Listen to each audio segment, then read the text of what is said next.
시청자 여러분 안녕하세요. 여도은입니다. 네, 안녕하세요. 최인입니다. 네, 머니 네버 슬립 시작하도록 하겠습니다.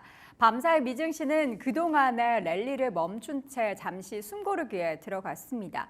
워낙에 8거래일째, 7거래일째 올랐기 때문에 이 정도 쉼은 당연히 필요한 그러한 하락이었고요. 어젯밤 그 하락을 보시면서 내가 못 샀던 종목들 좀 한번 사볼까라는 생각도 하셨겠지만 또 이제 빅 이벤트들이 앞두고 있기 때문에 이벤트를 좀 소화해내고 난 증시에서 내가 좀 방향성을 탐색해보자라고 생각도 많이 하셨을 겁니다. 자, 빅 이벤트를 앞둔 뉴욕 증시 3대 지수 마감 상황부터 좀 전달 드리도록 하겠습니다. S&P 500 지수는 0.2% 소폭 하락하면서 5,597선까지 내려갔고요. 나스닥 지수는 0.33% 조정 보이면서 17,800선 마감, 그리고 다우 지수도 0.15% 소폭 하락한 48,000선에서 마감을 했습니다. 네, 어제 특징주로 국제유가 전달 드렸는데요. 간밤 국제유가가 또 한 번 떨어졌습니다. 이제 배럴당 74달러까지 주저앉았는데 원체 이제 가자지구 전쟁을 두고 이스라엘, 미국 주도의 중재안을 수용하기로 했다라는 소식이 전해졌습니다. 이와 더불어서 이제 중국 쪽에서의 수요 둔화 우려가 계속해서 불거지는 모양새인데요. 국제유가의 급락이 또 시장에 어떠한 매크로적인 이슈를 영향을 미칠지도 주목을 해보셔야 되겠습니다. 자, 그런가 하면 엔비디아가 한 템포 쉬었죠. 2%가 넘는 하락으로 장을 마쳤습니다. 최근 주가가 한때 100달러를 하회하면서 저가 매수세가 강하게 들어왔었죠. 지난 6거래일 연속 동안 랠리를 펼쳤었고 130달러까지 상승을 했었습니다. 이때 마이크로소프트를 제치고 시가총액 2위 자리를 다시금 재탈환했었지만 간밤 떨어지면서 이내 3위로 밀려났습니다. 엔비디아의 하락 보여줬었고요. 테슬라도 0.7%의 하락세로 장을 마쳤는데요. 일단 유럽연합이 반덤핑 명목으로 중국산 전기차에 부과가 될 이 상계 관세를 당초 계획보다 소폭 인하하기로 가닥을 잡았다라는 소식이 전해졌습니다. 중국산 전기차에 물리는 기존의 10% 관세율이 업체별로 크게 인상된다고 하고요. 테슬라는 중국 상하이 공장에서 생산된 이 전기차 관세율이 기존의 10%에서 이르면 11월 19%로 올라간다라는 소식이 전해졌습니다. 중국 쪽에서 강하게 반발이 나와주고 있습니다. 이제 유럽연합 결정은 중국에 달렸다라고 말을 내놓고 있는 상황인데 앞으로 상계 관세가 5년 동안 적용이 된다고 하고요. 테슬라 이 소식에 주가가 0.7%의 하락세 보이면서 장 마감이 됐습니다. 네, 빅테크 종목들 좀 쉬어갔고요. 각각 섹터별 움직임을 봐도 전체적으로 좀 부진했는데요. 맵을 보면서 전반적인 흐름 보도록 하겠습니다. 전체 시장에서 좀 울긋불긋한 모습을 보이시죠? 이 가운데 유독 또 초록불이 들어오고 있는 종목은 1911입니다. 최근에 이제 1911에 대한 관심이 굉장히 뜨거웠다가 다소 좀 식었는데 밤사이에 또 긍정적인 뉴스와 함께 주가는 3% 넘게 올라가면서 헬스케어 섹터 내에서도 가장 두드러진 상승이 보였고요. 바로 위에 있는 넷플릭스를 좀 보도록 하죠. 우리가 항상 M7 이야기를 하는데 MA까지 가면은 여러분 넷플릭스가 포함이 됩니다. 사실 우리나라 시장에서도 많은 분들이 넷플릭스 투자하시겠지만 미국에서 특히 월가에서는 넷플릭스에 대한 긍정적인 뷰를 계속해서 내놓고 있는데 그 이유가 뭔가 봤더니 우리가 경기 침체가 다가와도 이 넷플릭스는 계속 본다라는 겁니다. 이유는 넷플릭스에 대한 구독을 하는 게 우리 영화관 가서 영화 보는 것보다 훨씬 더 저렴하기 때문에 오히려 경기 침체에 따른 수혜까지 볼 수 있고 계속된 매출 증가와 또 구독자 수 증가가 기대가 된다라는 평가가 나오고 있습니다. 밤사이 주가도 1% 올랐고요. 반면 디즈니는 1%대 하락하는 모습이 보였습니다. 자, 국제유가 하락 속에서 에너지주들이 좀 큰 폭으로 전반적으로 하락을 보였죠. 엑스모빌의 주가 3% 넘는 하락이었고요. 쉐보론도 1%대 그리고 옥시덴탈 페트롤리움의 주가도 2%대 여타 다른 종목들도 빨간불이 전체적으로 다 들어가 있습니다. 바로 위에는 피스소비재 쪽에서는 월마트 그리고 P&G 등의 종목들 1%대 강세를 보였고요. 코스트코와 코카콜라도 소폭 강세 그리고 펩시코는 1% 넘게 올랐습니다. 자, 계속해서 치폴레 쉬어가고 있습니다. 1%대 조정 보였고요. 반면 스타벅스는 0.7% 상승입니다. 스타벅스 이번에 CEO가 바뀌었죠. 그 대표이사에 대한 엄청난 스타벅스의 지원이 있습니다. 어떤 지원이 있나 봤더니 원래 그 대표가 살고 있는 지역이 캘리포니아인데요. 스타벅스의 본사는 시애틀이죠. 그래서 이 시애틀까지 제트기를 운행을 해준다. 이 정도까지 모든 곳에 맞춰주면서 스타벅스에는 새로운 CEO 모시기에 나서고 있습니다. 자, 다른 빅테크 종목들 전반적인 움직임들은 혼조를 보였습니다. 아마존과 구글, 애플 그리고 마이크로소프트는 소폭 오른 반면 메타의 주가 좀 쉬어갔고요. 테슬라도 0.7% 하락. 특히 그동안 랠리를 펼쳤던 엔비디아를 비롯한 이 반도체 관련한 종목들은 좀 혼조를 보인 가운데 인텔의 주가도 2% 하락, 엔비디아도 2% 하락, 그리고 온세미컨덕터도 하락세가 좀 짙게 나타났고요. 반면 AMD 주가는 0.7% 버텨냈고 텍사스 인스트루먼트의 주가도 0.9% 상승으로 마감이 됐습니다.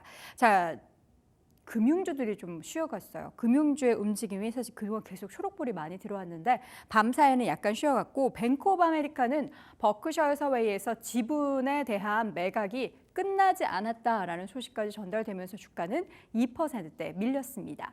자, 그럼 특징적인 기업들 4가지 한번 짚어볼까요? 네, 첫 번째로는 애플 살펴보겠습니다. 애플의 플래그십 모델이 인도에서 올해 처음으로 생산이 된다라는 소식이 전해졌습니다. 아이폰 프로와 프로 맥스 모델인데요. 애플의 최대 협력사 폭스콘 테크놀로지는 올해 가을 최신 제품이 출시가 된 이후에 직후 몇 주 내로 조립을 시작할 예정이다라고 알려왔습니다. 애플 여전히 이 아이폰의 부품을 중국에서 조립을 하고 있습니다. 하지만 미중 긴장에 따른 위험을 줄이기 위해서 점차 중국 이외의 국가로 생산지를 확장하고 있는 상황인데요. 이러한 노력의 결과로 애플은 올해 3월에 끝나는 2024 회계연도 이 상반기 인도에서 140억 달러 규모의 아이폰을 조립을 했다고 합니다. 한화로 봤을 때는 한 18조 7천억 원이 된다고 하는데 전 세계 생산량의 벌써 14%를 차지하고 있다는 소식이었습니다. 아울러서 인도에서는 지금 아이폰이 중산층의 상징이라고 합니다. 그렇다 보니 수요가 빠르게 늘어나고 있고요. 현재 애플의 인도 매출 10조 7천억 원으로 정말 강하게 늘어나고 있다는 소식까지 전해졌습니다. 간밤에 애플 0.3%가량 올라가면서 226달러에서 장 종료가 됐습니다. 자, 두 번째로는 TSMC 살펴보겠습니다. 대만의 TSMC가 동일 이 드레스덴에서 반도체 생산 공장을 착공한다라는 소식이 전해졌습니다. 유럽에서의 TSMC 생산 공장 그 착공은 처음 있는 일인데요. 유럽연합은 반도체 보조금 역사상 최대 규모인 7조 원 상당을 이 독일 정부가 TSMC에 집행하는 방안을 승인을 했다고 알렸습니다. 2027년 말부터 본격적으로 생산에 돌입하는 것을 목표로 하고 있다고 하고요. 윈윈 전략이라는 평가가 나와주고 있습니다. TSMC 중국발 지정학적 리스크를 줄여내는데 목표를 하고 있고요. 그리고 유럽연합은 앞으로 반도체 공급망을 완전적으로 확보를 하게 됐다라는 평가들이 나와주고 있습니다. 간밤 TSMC는 2% 가까이 떨어졌습니다. 172달러에서 종가가 형성됐습니다. 세 번째로는 일라일리 살펴보도록 하겠습니다. 앞서서 맵에서도 확인이 됐었죠. 좀 강하게 올라가면서 뉴욕 증시 안에서 특징적인 흐름을 보여줬었는데요. 젯바운드가 제2형 당뇨병 발병 가능성을 94%까지 크게 낮췄다는 보고가 어제 전해졌습니다. 이 소식이 전해지고 나서 개장 직후부터 빠르게 탄력적인 움직임을 보였었던 일라이 릴리였었고요. 웰스파고는 화요일에 고객들에게 이러한 메시지를 전달했다고 합니다. 시장 가치가 가장 높은 제약사 중에 최선호 종목이 일라이 릴리다. 일라이 릴리 앞으로 개발 파이프라인 그리고 향후 몇 년간 시장 전망치보다 더 나은 성과를 낼 수 있는 역량을 갖고 있다라고 그 메시지를 보냈다고 하는데요. 주목도가 굉장히 높았습니다. 하지만 전반적으로 간밤에 뉴욕 증시가 좀 밀려 내려가는 모습을 보였었죠. 일라이 릴리 3%의 상승 보여주면서 어느새 949달러까지 올라간 채 마감이 됐습니다. 자, 마지막 종목 볼게요. 넷플릭스 살펴보겠습니다. 신고가를 넘어서면서 그 이상으로 사상 최고가를 써 내려갔던 간밤이었습니다. 오는 12월에 공개가 되는 오징어 게임 2에 대한 기대감이 굉장히 크다고 하고요. 아울러서 올해 선불 광고 약정을 마감을 했는데 작년보다 무려 150%나 실적이 늘었다고 합니다. 그 말즉슨 기대감이 큰 컨텐츠들이 줄을 서고 있다라고 좀 평가가 되고 있는 상황인데요. 앞서 넷플릭스 2분기 실적도 잘 나온 바 있습니다. 신규 가입자는 800만 명 이상 늘었었고요. 매출 또한 17% 증가한 96억 달러 규모에서 마감이 된 채 좀 강하게 상승을 도모했었습니다. 넷플릭스 올 한 해 강한 상승 보였었는데요. 간밤 1.4%대 상승 보여주면서 698달러 사상 최고치 써내면서 마무리가 됐습니다. 이렇게 네 가지 특징주 살펴봤습니다. 네, 이번에는 또 자세한 미국 시장 이야기를 전반적으로 확인해 봐야겠죠. 오늘도 머니네버슬립 이유린 팀장과 함께 할게요. 어서 오세요. 네, 반갑습니다. 자, 머니네버슬립은 프리미엄 미국 주식 컨텐츠를 여러분께 매일매일 제공을 해드리고 있는데요. 조금 더 자세한 이야기 궁금하신 분들은 유튜브 검색창에 머니네버슬립을 검색해 보시기 바랍니다. 자, 오늘도 먼저 증시 포인트부터 좀 확인을 해볼까요? 오늘의 포인트는 고용 데이터에 관련한 얘기입니다. 최근에 이제 우리가 고용시장 실업률에 대한 데이터, 미국에서 경기 침체에 대한 우려가 짙게 깔리는 가장 큰 역할을 했는데 어떻게 좀 고용 데이터 좀 안 좋게 나오고 있나요? 네, 이 블랙 먼데이를 촉발한 요소에는 여러 가지가 있었지만 그중 하나는 부진한 고용 지표였습니다. 뜨거웠던 노동시장이 식고 있다는 신호가 나오면서 미국 경제의 경기 침체 우려가 커졌기 때문인데요. 무시무시한 폭락을 겪은 투자자들은 고용 데이터에 민감하게 반응하고 있습니다. 현재 이목이 쏠리고 있는 건 이 미국 연례 비농업 부문 고용 수정치의 발표입니다. 미국 노동부는 21일 오전 지난 3월까지 12개월간의 비농업 고용 수정치를 공개할 예정인데요. 이번에 나오는 수정치는 예비치이기 때문에 이후 달라질 수 있는 가능성이 있지만 이 노동시장의 현 주소를 빠르게 파악하기에는 알맞은 데이터라고 볼 수 있겠습니다.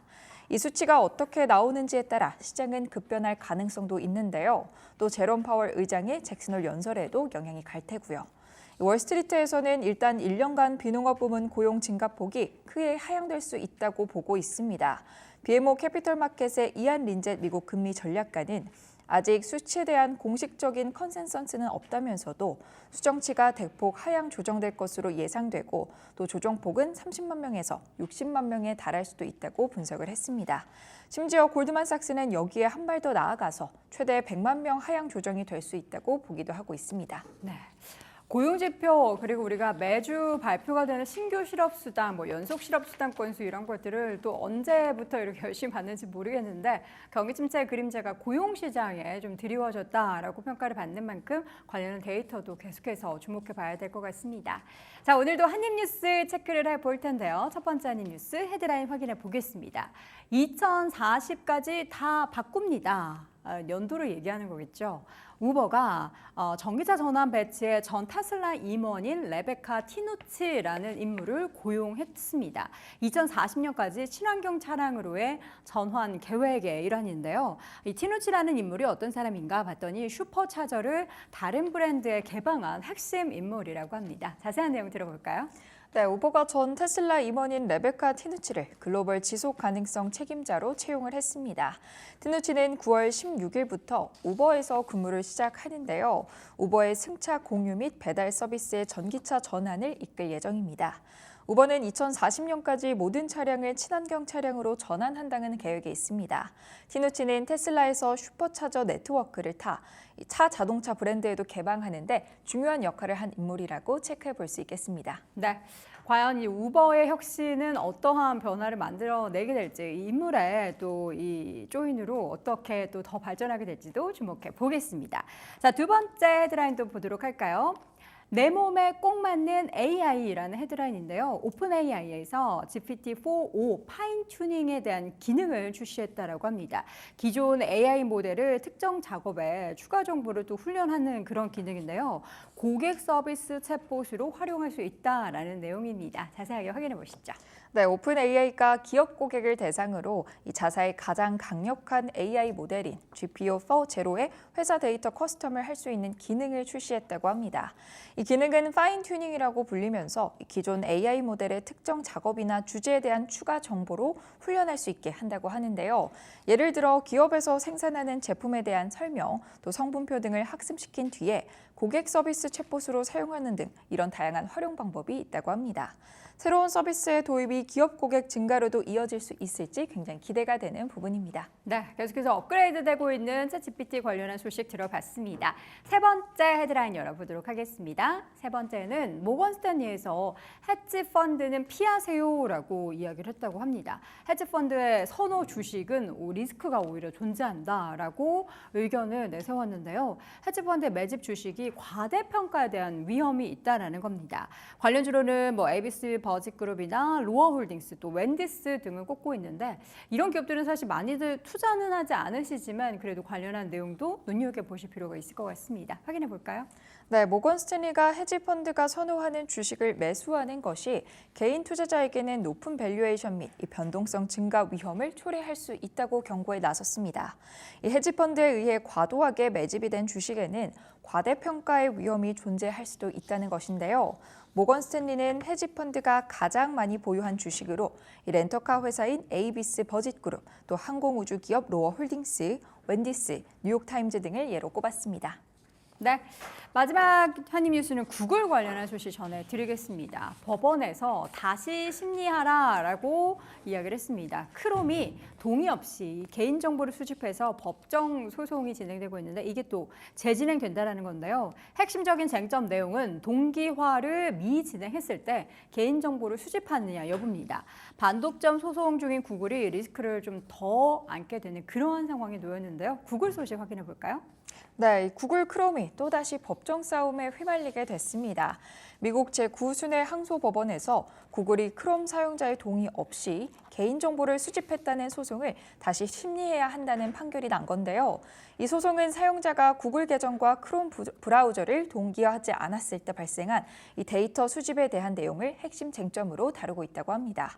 안 그래도 최근 반독점 소송으로 골머리를 앓는 가운데 또 하나의 소송 리스크가 더해진 구글의 입장입니다. 네, 이렇게 해서 한입 뉴스 4가지 확인을 해봤고요. 이어지는 종목 뉴스는 먼저 앞서서도 잠깐 언급드렸던 테슬라에게는 호재가 될 수 있는 내용입니다. 유럽연합에서 중국산 테슬라에 이제 9% 관세를 부과하는데 이게 오히려 호재라고 생각을 하고 있죠. 네, 맞습니다. 이 유럽연합의 집행위원회는 지난 6월 중국산 전기차에 대해 높은 관세를 부과할 것이라고 밝힌 바가 있었습니다. 이 중국산 전기차 기업들이 정부로부터 불공정한 보조금을 받고 있으며 이는 유럽의 전기차 기업에 경제적으로 피해를 줄 수 있을 것이라고 본 것인데요. 이 관세 대상에는 중국에서 생산되는 테슬라 전기차도 포함이 됩니다. 당시 집행위원회는 테슬라에게 20.8%의 높은 관세가 매겨질 수도 있다고 경고를 하기도 했었고요.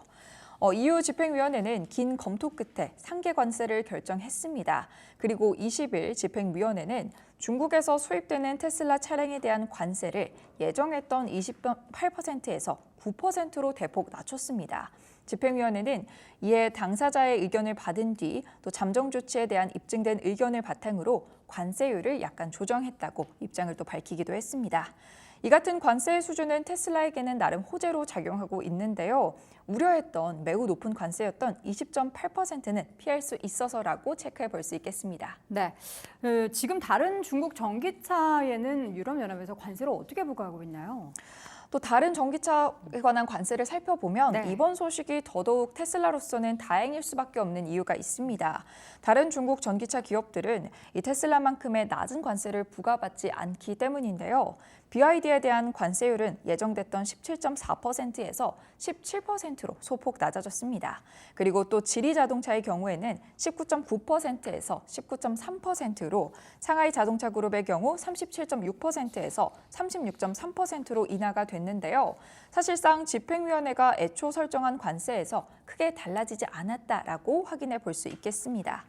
물론 이번 공개된 관세는 특정 문제나 상황에 대해 내린 결정을 공식적으로 확정하기 전에 작성된 문서이니 결정 초안에 따른 것이며 향후에 변경될 가능성도 있습니다. 하지만 이 집행위원회는 중국의 전기차 보조금 과다 지급에 대한 조사에 협조하는 기업들에게는 21.3%의 관세를 부과할 것이라고 밝혔고요. 그리고 비협조적인 기업들에게는 36.3%라는 매우 높은 관세를 매길 것이라고 밝혔습니다. 이번 결정 초안은 중국의 전기차 기업에 대한 일종의 경고라고도 해석해 볼 수 있겠습니다. 네. 그럼 테슬라의 최근의 주가 움직임을 한번 좀 짚어볼까요? 네, 테슬라의 주가 살펴보도록 하겠습니다. 테슬라의 주가는 20일 0.73% 하락하면서 221.1달러에 장을 마감했습니다. 올해 들어서 테슬라의 주가는 11% 정도 하락하는 모습 보여주고 있는데요. 해당 관세 소식이 오늘 장에서는 어떻게 진행이 될지 또 살펴볼 필요 있겠습니다. 네. 자, 이어서는 일라일릴리 소식입니다. 비만 치료제 젯바운드와 마운자로 당뇨병 발병 위험도 줄이는 효과가 있다. 사실 원래 이게 당뇨병 치료제잖아요. 네, 맞습니다. 이 일라이릴리가 20일 젯바운드와 마운자로의 효능과 안정성을 평가한 3형 임상 연구 탑라인 결과를 발표했다고 하는데요. 이 탑라인이란 임상 시험이 완료된 후 가장 중요한 결과와 데이터를 요약한 초기 보고서라고 볼 수 있겠습니다. 연구 결과를 살펴보도록 하겠습니다. 이 비만 치료제인 젯바운드와 마운자로의 성분 티르체파타이트는 매주 주사로 투입했다고 하는데요. 그 결과 당뇨병 전 단계 및 비만 또는 과체중 성인에서 제2형 당뇨병으로 진행 위험을 위약 대비 94%까지 유의미하게 감소시켰다고 합니다. 또 치료 기간 내내 체중은 지속적으로 감소했다고 하는데요. 임상시험에서 성인의 평균 체중은 22.9%로 감소했습니다. 반면 위약 그룹의 평균 체중은 단 2.1%만 감소한 것으로 나타났습니다.